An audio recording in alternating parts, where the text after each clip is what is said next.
안녕하세요. 저는 합법적인 대통령이신 박근혜 대통령님이 다스리는 자유대한민국의 국민 김미자입니다. 오늘 또 달성사저에 퍼포먼스 하러 왔습니다. 우리 대한민국의 희망이신 박근혜 대통령님 하루속히 청와대 복귀하시길 간절히 간구하는 마음으로 이 퍼포먼스를 합니다. 대한민국의 그걸 이렇게 위태롭게 만들고 무질서하게 만든 이 딥스테이트가 하루속히 전멸되고 법이 바로 서고 질서가 바로 서는 합법적인 대한민국으로 다시 회복되기를 간절히 바랍니다. 오늘 보면 유경수 여사님 달성 군민체육관에서 다가오는 8월 8일 날과 8월 9일 이틀에 걸쳐서 뮤지컬 공연이 있습니다. 시간 되시는 분은 많은 관람 바랍니다.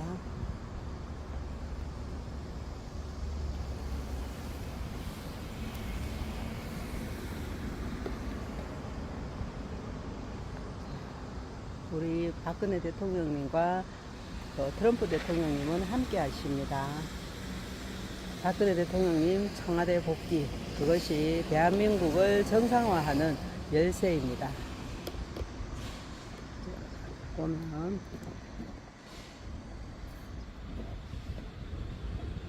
여기에 우리 박근혜 대통령 계시는 달성사저, 우리 박근혜 대통령님께서 이 달성사저에 계실 것이 아니라 하루속히 청와대로 복귀하셔서 이 나라와 우리나라를 위해서 일을 하셔야 되겠죠. 그날이 하루 빨리 오기를 간구합니다.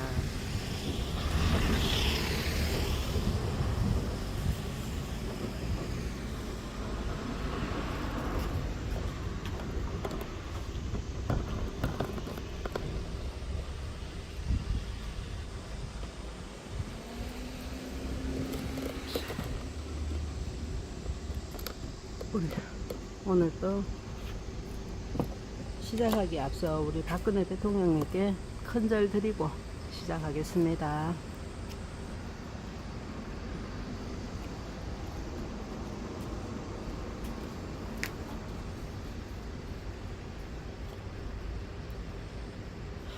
사랑하고 존경하는 박근혜 대통령님, 절 받으세요.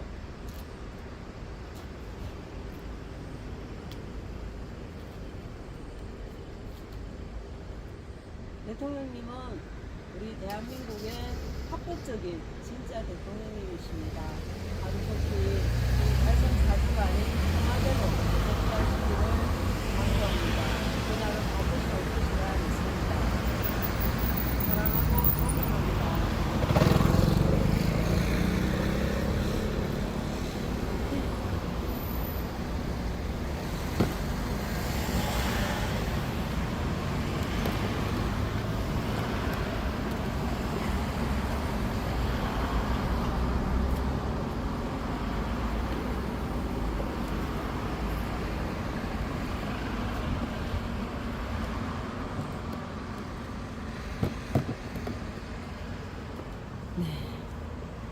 이제 애국가 부르고 시작할게요.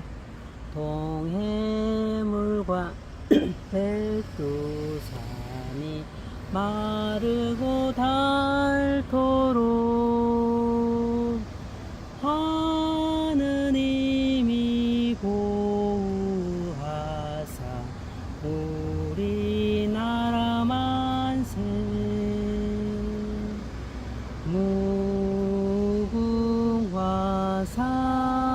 삼천리 화려강산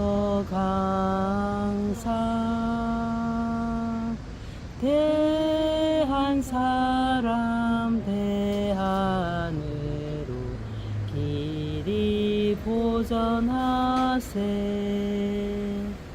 남산 위에 저소나무 철갑을 두른 듯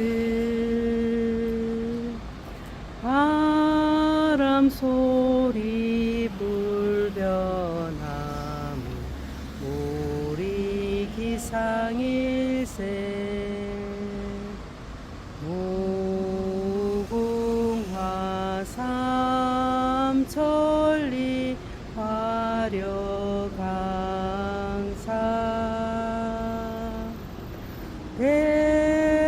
대한사람 대하늘로 길이 보전하세 가을 하늘 공활한데 높고 구름 없이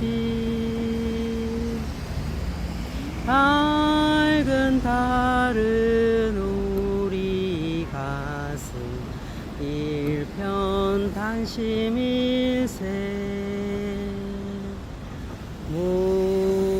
무궁화 삼천리 화려강사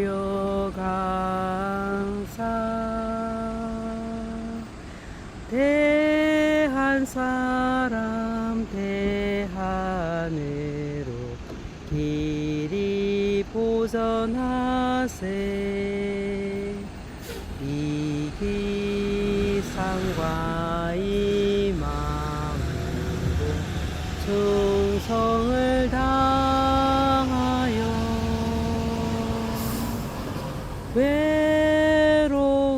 외로우나 즐거우나 나라 사랑하세 무궁화 삼천리 화려강사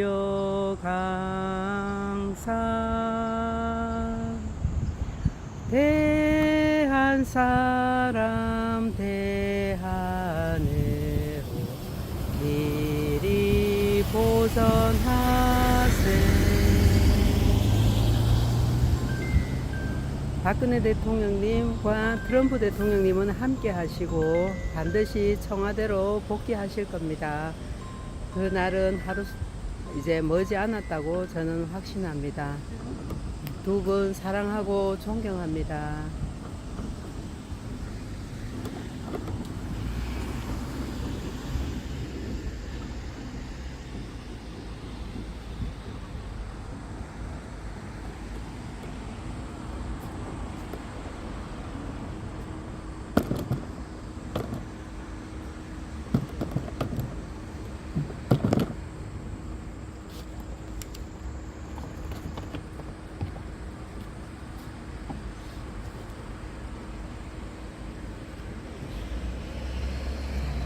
우리 박근혜 대통령님 최고이십니다. 박근혜 대통령 청와대 복귀 뿐입니다. 박근혜 대통령 청와대 복귀가 대한민국 정상화의 열쇠입니다.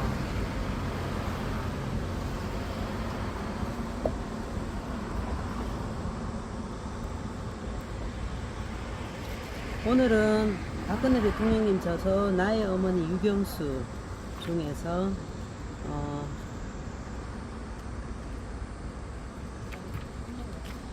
대통령의 밝은 귀가 되어 라는 부분을 읽어 드릴게요. 어머니는 조용한 삶을 원하던 분이었습니다. 남 앞에 자신을 드러내지 않고 식구들을 위해 희생하며 성실하고 알뜰하게 살기를 원하던 분이었습니다. 아버지가 군인으로서 5.16 혁명을 주도하고 많은 사람들 앞에 어머니와 아버지의 모습을 나타내기 시작했을 때 한 언론은 어머니에 대해 까만 한복의 수수하고 전형적인 한국의 여인이라고 표현했다고 합니다. 그 말 그대로 어머니는 남에게 대접을 받는 것에 익숙하기보다는 가족을 위해 자신의 수고를 기꺼이 감당하는 전형적인 가정주부였습니다. 1961년 7월 3일 아버지가 국가재건 최고회의 의장이 되면서 어머니의 공적인 생활이 시작되었습니다. 이듬해 새해 첫날을 맞으면서 이루어졌던 민국일보와의 인터뷰를 통해 어머니는 처음으로 국가 지도자 아내로서의 생각을 이렇게 밝혔습니다. 남편이 어떠한 자리에 있든 남편을 내조하는 것은 특별한 것이 아니라 적은 월급으로라도 불평 없이 살아가는 것이라고 믿어요. 남편을 부정하게 만드는 것은 아내의 지나친 요구 때문이니까요. 그런 마음으로 저는 수돗물, 전기세까지 절약하며 자로 잰 듯 내핍 생활을 하려고 애쓰고 있습니다. 모임 같은 것도 별로 없고 다만 구호 사업을 위해 최고위원 부인 등 남편 친구의 부인들이 모여 한 달에 한 번 정도 시립아동병원의 아이들을 찾아가 기저귀도 갈아주며 어머니 노릇을 합니다. 즐거운 일입니다. 지금이야 한복을 입고 있지만 앞으로는 많이 움직일 일이 있을 것 같으니 봄부터는 신생활복을 입어야 하겠습니다.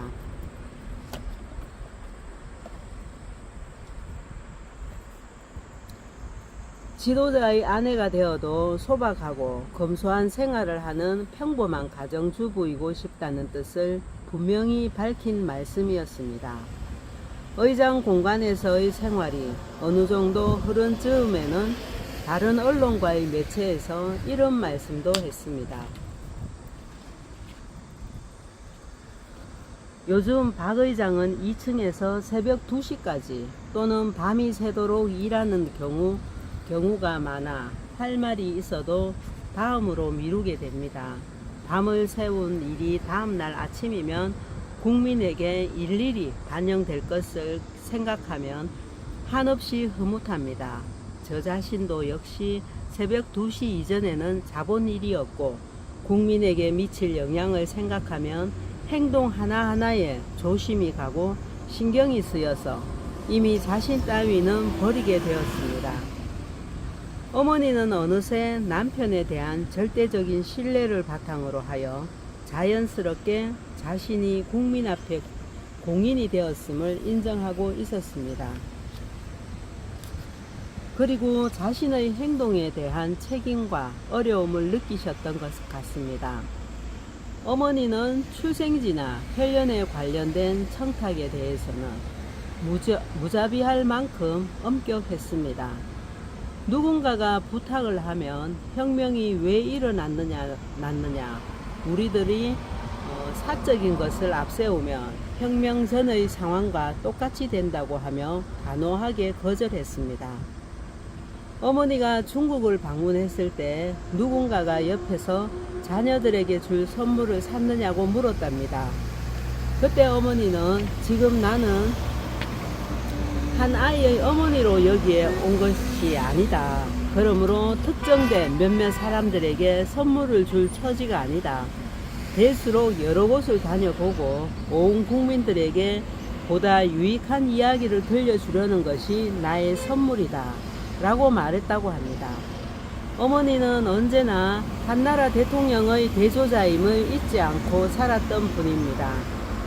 어머니가 의장 공관 시절부터 중요하게 여긴 것 중의 다른 하나는 가능한 한 국민의 소리를 많이 듣고 아버지에게 전달하겠다는 것이었습니다. 혁명한 사람의 아내가 국민과의 대화를 막아버리면 혁명 정신이 무색하지 않습니까?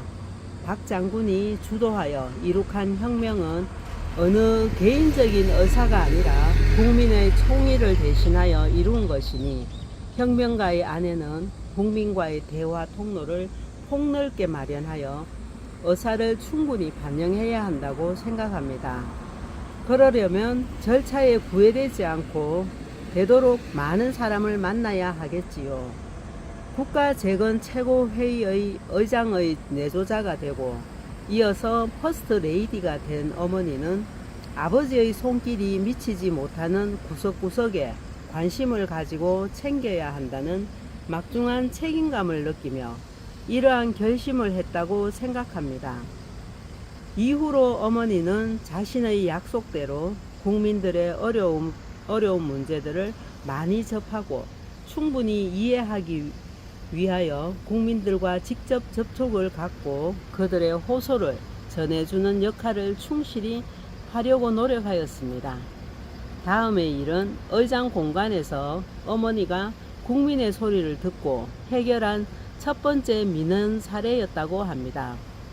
어느 날 허름한 40대 남자가 찾아와 무조건 어머니를 만나게 해달라고 했습니다. 방금 교도소에서 나온 출소자인 듯한 느낌을 받은 직원이 누구로부터 오라는 연락을 받았느냐고 캐물었습니다. 그러자 그 사내는 주머니에서 어머니에게서 받은 꼬깃꼬깃한 편지를 꺼냈습니다. 알고 보니 그 남자는 역시 출소한 지 얼마 되지 않은 사람이었습니다. 절도를 범하여 복역 중인 모범수였으나 출소 후 살아갈 길이 막막하여 손수레 하나만 사주면 열심히 살겠다고 어머니에게 편지를 했고, 이 편지를 받은 어머니는 정말 그의 뜻이 진심인지 의사를 타진하려고 부른 것이었습니다. 어머니는 누구나 성실하게 살면 앞길이 열리게 되어 있어요. 지난 허물을 용서받으려면 시간이 좀 걸릴지 모르니 인내심을 가지고 밝고 착하게 살아가도록 하세요 하며 흰 봉투를 내주었고, 봉투에는 손수레 값과 함께 내왕 차비며 숙박비, 점심값이 일일이 계산되어 들어 있었습니다. 이 일은 어머니가 공인으로서 국민에게 뿌리를 내린 계기가 되는 일이기도 했다고 합니다. 퍼스트 레이디가 된 어머니는 국민의 소리를 듣는 한 방법으로서 라디오 청취를 택했습니다. 왜냐하면 당시 대부분의 국민들은 텔레비전보다는 라디오가 많이 보급되어 청취하던 시절이었으므로 어쩌면 당연한 선택이었을 것입니다. 아침에 머리를 손질하거나 하루 일정을 짜거나 이 방 저 방으로 옮겨 다니며 우리들의 등교를 준비할 때도 라디오를 들었습니다. 뉴스를 들으면서 자신의 생각과 다른 내용이 나오면 일일이 메모하고 해설 중 유익했던 것은 방송사에 전화를 걸어 신분을 밝히지 않고 격려를 하기도 하였습니다. 1970년대 이후로는 우리들과 함께 라디오를 듣기도 하였는데, 뉴스를 들은 저에게 이 해설이 과연 정당한 비판을 하고 있느냐, 너의 생각은 어떠냐 하고 물어보기도 하였습니다. 그런가 하면 불우한 사람에 대한 정보도 매일 쏟아지는 편지 이외에 라디오를 통해 얻곤 했습니다. 1970년 11월쯤이었다고 기억됩니다. 인천의 한 초등학교 여교사가 남편과 사별하고 실명까지 하게 되어 고생하고 있다는 내용이 라디오에서 흘러나왔습니다. 한쪽 눈을 실명하기까지는 그런대로 교편을 잡았으나 다시 실명의 위기를 맞이하여 교장 선생님과 학생들까지 총동원하여 성금을 모으고 있다는 내용이었습니다. 어머니는 이 소식을 듣고 즉시 여교사를 찾아 격려했습니다. 그리고 생각이 날 때마다 안부를 확인했습니다. 교직에서도 물러나고 생계도 어렵다는 소식을 접하게 되자 영양제를 사서 보내고 그 교사 자녀의 취직도 주선해 주었습니다. 어머니는 민원을 해결하실 때마다 큰 일이든 작은 일이든 손수 해결하며 일단 손을 댄 일이라면 철저하게 마무리 지어 중간에 물러서거나 그만두는 일이 없어야 한다는 원칙을 세웠습니다. 국민의 마음을 기쁘게 하지는 못할 망정 중간에 포기해서 마음을 아프게 하거나 상처를 입히는 일은 없어야 한다고 하였습니다. 이런 원칙들을 지키려는 어머니의 노력이 있었기에 어디에 호소할 길마저 없는 억울한 일을 당하거나 막다른 골목 혹은 절망과 시리에 빠져 있는 국민들에게 호소하고 해결할 수 있다는 한 가닥 희망을 주게 되었는지 모릅니다. 그러나 어머니의 민원 해결 방법은 무조건 무언가를 베푸는 것은 아니었습니다. 그들 스스로 일어나 살아갈 힘을 얻도록 하는 것이 어머니의 목표이기도 했습니다.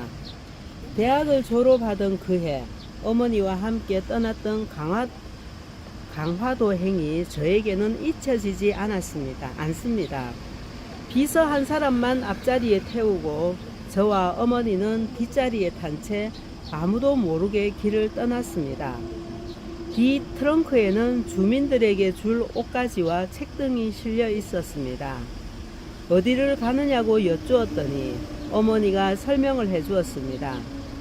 얼마 전 접견 자리에서 한 대위로부터 자신의 근무지인 강화 사람들이 새마을 운동에도 미온적이고 결속력도 희박하며 모두들 자포자기의 생활을 하고 있다는 이야기를 들었다는 말씀이었습니다.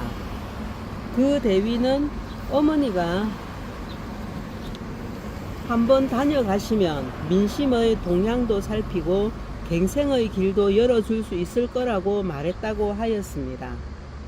청와대를 출발한 차가 김포를 지나 강화대교를 건너자 일선 분위기가 풍겨오고 경비가 삼엄해지며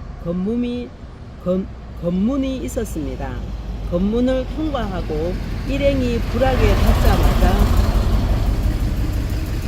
우리는 우선 마을에서 제법 살만해 보이는 깨끗한 집으로 들어갔습니다. 어머니는 민심부터 살피고 싶었던 것입니다. 마당을 쓸고 있는 노인을 발견하고 혼자 사세요? 일손을 도와주시니 좋네요 하고 말을 걸고 있는데 이장이 달려오고 곧이어 동네 사람들이 몰려들었습니다. 아마도 검문소로부터 우리가 간다는 연락을 받았던 모양입니다. 그 자리에서 어머니는 새마을 운동의 성공 사례를 예를 들어가며 합심하여 일할 것을 권유했습니다. 마을 사람들의 귀가 쫑긋해지고 일하겠다는 열의가 무르익어 가는데 동네 아이들이 몰려들었고 이를 본 여인네들이 아이들을 쫓고 있었습니다. 그 모습을 본 어머니는 또 이렇게 말씀하였습니다. 어린이들도 들어야 할 일이에요. 새마을 운동이란 이렇게 어린이들도 함께 해야 합니다. 아이에서 어른까지 마을 사람 전체가 모이는 작은 일부터 시작하는 것이에요. 그런 것이 첫 시작입니다. 이후 바로 그 자리는 새마을 운동을 하겠다고 결의를 다지는 자리가 되었습니다. 마을 사람들은 당장 자신들이 할 일이 있어야 한다며 사유할 대지를 마련해 달라고 했습니다. 그러자 어머니는 양도는 현재 사료비가 비싸 경제적이지 못하니 토끼를 키워 보라고 권유하며 어린이도 쉽게 키울 수 있고 사람들의 영양과 피역의 수익성까지 있으니 경제적이라고 말씀했습니다. 저는 내심 감탄했습니다.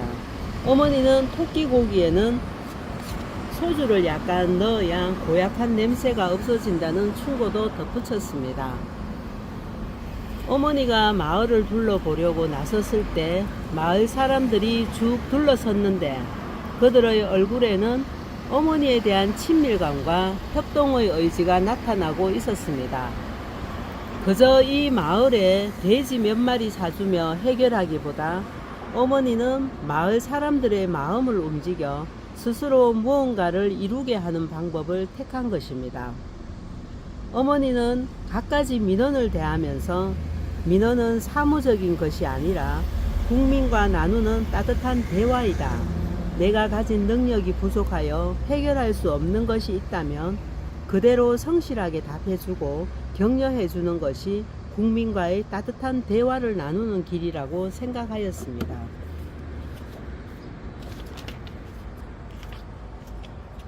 또한 민원을 통해서는 정부가 하는 일에 대한 오해나 불만을 풀어줄 수도 있고 진정한 성의나 사랑은 누구에게나 항상 통한다는 믿음으로 앉아서 민원을 처리하는 것뿐만 아니라 직접 찾아 나서기도 했습니다.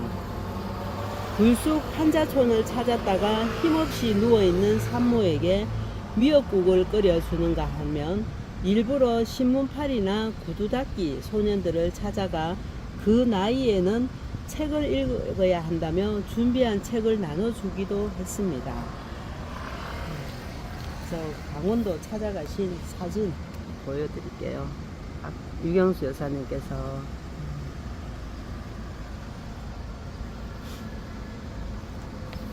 참 그때 시대 상황이 이 사진 속에 그대로 다 나온다 그죠. 얼마나 이렇게 참 허름하고 못 살았을 때입니까. 근데 유경수 여사님께서 이 강원도 사람들에게 새마을 운동의 정신을 붙돋워 주시기 위해서 이렇게 찾아가신 거죠.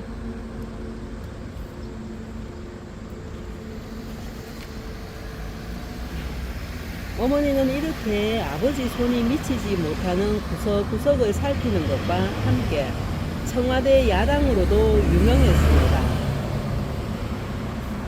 1963년 10월 15일 아버지가 대통령에 당선되었을 때 앞으로는 계속 가정 안에서나마 야당적인 자세로 진정한 민의와 사회의 형편을 폭넓게 받아들여 올바르게 알려드리겠습니다. 고민하고 있을 때는 진실을 아는 일만이 위로가 되는 것이니 진정한 여론이 무엇인지 항상 살펴서 말씀드리겠습니다. 라고 말씀해 청와대 제1야당이라는 호칭을 얻기도 했습니다. 실제로 어머니는 시민들의 말을 되도록 많이 청취하고 그들의 생각을 아버지에게 전해드렸으며 당이나 정치권의 동요됨 없이 자신이 생각하기에 바르다고 여겨지는 말들을 주저없이 말씀드렸습니다. 때로는 억양이 커지기도 했는데 이럴 때면 마치 아버지는 정부를 대변하고 어머니는 국민을 대변하는 듯 했습니다. 외국을 방문할 때도 어머니는 외교적 역할을 단단히 해냈습니다. 주로 한복을 입음으로써 우리나라가 고유의 전통 문화를 가지고 있는 나라임을 보여주었고 그곳의 불우하고 어려운 사람들을 마치 내 나라 국민처럼 격려하고 위로하면서 한국인의 따뜻한 마음과 정을 보여주었습니다. 반면에 청와대에서 국빈을 맞을 때마다 어머니는 안주인으로서의 살림 솜씨를 여지없이 발휘했습니다. 문양이나 두께, 크기, 넓이 등을 어머니가 직접 생각하여서 그릇을 굽게 했고 평소 요리책을 보며 꾸준히 연구하던 실력을 바탕으로 한국의 미각을 살리는 요리를 만들어내기도 했습니다. 시각적인 여유가 있다면 실내 장식이나 만찬회장 장식도 직접 지휘했는데 이때 어머니의 기준은 물론 동양적인 미, 우리 한국의 분위기를 제대로 살리는 것이었습니다. 어머니는 외국 인사들에게 따뜻하기로도 유명한 퍼스트 레이디였습니다. 1970년에 어떤 한 유엔 주재 대사가 내한했던 일이 있습니다. 그들이 대사 부인의 신병 때문이라며 어머니 방문 일정을 하루 연기했습니다. 어머니는 호텔로 사람을 문병 보내어 대사 부인이 약간의 감기 기운이 있음을 알아내고는 다음 날도 완전히 감기가 낫지 않는다면 내일의 예방도 취소하자며 미리 상대편을 배려했고 감기에 좋다는 홍삼차까지 달여서 보냈습니다. 어머니는 항상 공부하는 퍼스트 레이디이기도 했습니다. 1964년 한 인터뷰에 따르면 당시 어머니는 매일 하루에 2시간씩을 공부 시간으로 정하고 세계 문화사와 시사 문제에 대해 2-3분의 교수를 초청하여 강의를 들었다고 합니다. 강의는 대학원 수준이었으며 시행되는 석 달 동안 한 번도 결석한 적이 없다고 합니다. 마지막 날까지도 자신의 가장 중요한 임무인 민원 해결을 위해 잠을 설쳤던 어머니는 여행에서 돌아올 때 여행에서 돌아올 때 삐인팔이 몹시 불편했음에도 국민들이 호소해온 간절한 사연들을 읽으며 밤늦도록 그 내용에 따라 지시를 하고 또 회답을 섰다고 합니다. 그리고는 만년필의 뚜껑을 닫아 책상 위에 놓고 자리에서 일어났습니다. 아버지가 선물하신 그 만년필로 하루에도 수십 통에 달하는 국민과의 대화, 민원 처리, 문서 처리를 모두 끝내며 삶을 정리하신 것입니다. 프란체스카 여사가 사용했던 병대와 의자를 보며 솔직하게 토로했던 어머니의 독백을 되새겨 보면 대통령 부인으로서 어머니의 삶의 자세를 엿볼 수 있습니다. 대통령 부인으로서의 행동과 언사나 생활이 국민에게 많은 영향을 미치게 됨을 깨닫는다. 그러므로 그 직책과 사명을 다하려면 두렵고 무섭고 고통스러운 자리가 아닐 수 없다.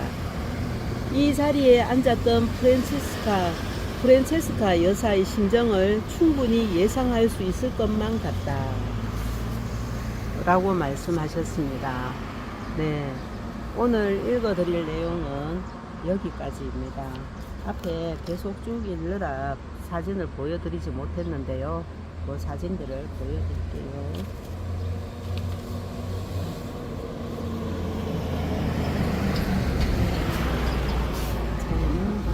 우리 박정희 대통령님과 말씀하시는 부분, 항상 박정희 대통령 제1야당으로서 참 냉철하게 박정희 대통령님께 이렇게 어떤 국민의 소리를 대변해서 이야기해 주시고 하셨던 것이죠.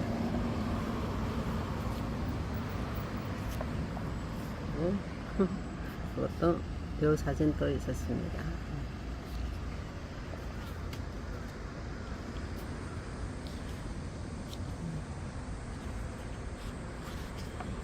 아까 봤던 강원도의 새마을 운동을 붙들기 위해서 가셨던 모습이고요.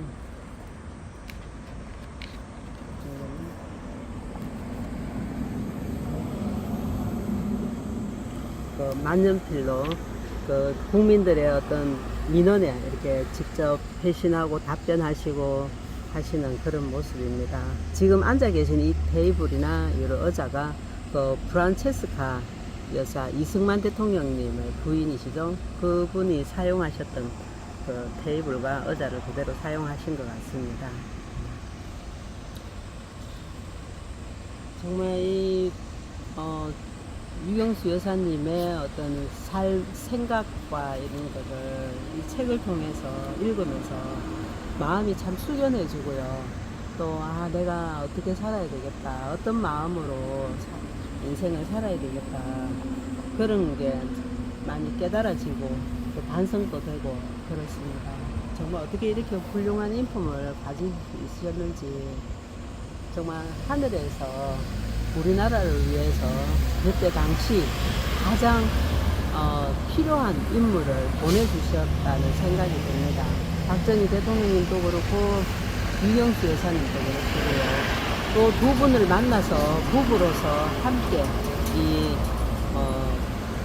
대한민국이라는 이거의 지도자가 되고 또 그 지도자의 부인으로서 또 그 지도자를 잘 내조할 수 있도록 이렇게 맺어주신 것, 그게 다 하늘의 뜻이 아닐까 하는 생각이 들고 너무너무 감사한 생각이 듭니다.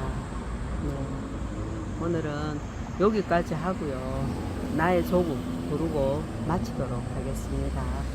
제가 오늘 아는 언니가 여기 같이 오고 싶다고 그렇게 이제 말씀을 하셔서 같이 동행을 했거든요.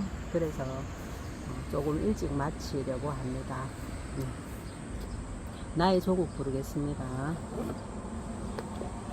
백두산의 푸른 전기 이 땅을 수호하고 한라산의 높은 기상 이 결에 지켜왔네. 무궁화 꽃 피고 져도 유구한 우리 역사 구세계도 살아왔네. 슬기로운 우리 결에 영롱한 아침 해가 동해에 떠오르며 우라말 속 수강산 여기는 나의 조국 조상들의 피땀 어린 빛나는 문화유산 우리 모두 정성 다해 길이 길이 보전하세 삼국통일 이룩한 화랑의 옛 정신을 오늘에 이어받아 새마을 정신으로 영광된 새 조국의 새 역사 창조하여 영원토록 후손에게 유산으로 물려주세. 네, 우리 박근혜 대통령님께서도 트럼프 대통령님처럼 반드시 다시 복귀하십니다. 그렇게 되어야 되고요. 그것이 그게 이제 사필귀정 정말 죄 없이 방금되셨고 대통령님이 상태로 방금되셨잖아요.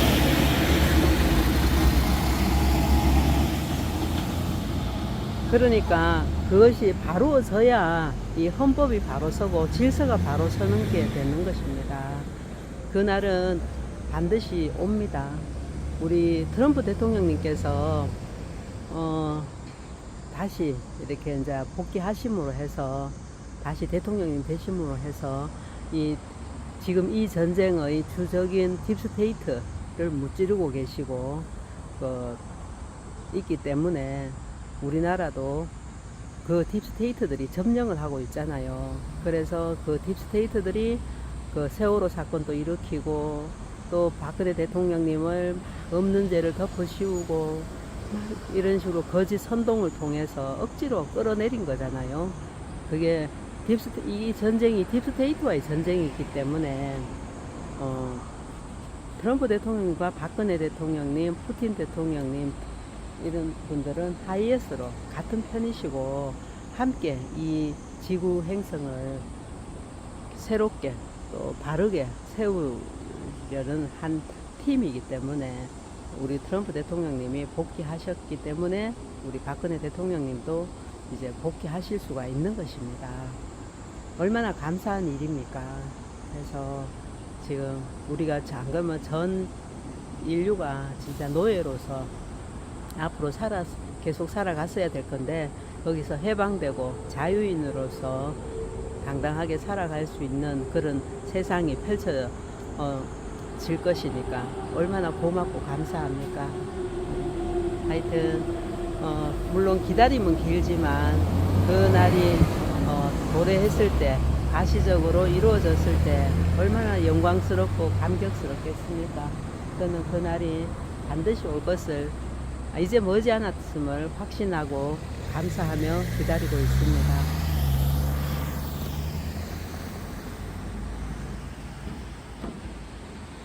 우리 박근혜 대통령님 항상 건강하시고 그 좋은 날까지 건강하시고 지금도 우리 눈에 보이진 않지만 우리나라를 위해서 일하고 계심을 저는 확신합니다. 자, 오늘 여기까지 하고요. 우리 마치겠습니다. 우리나라의 그 희망이신 박근혜 대통령님밖에 없습니다.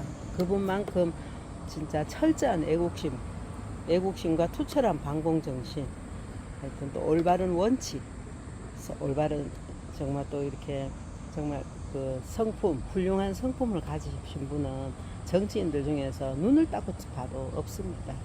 오직 우리 박근혜 대통령님 뿐입니다. 네. 감사합니다.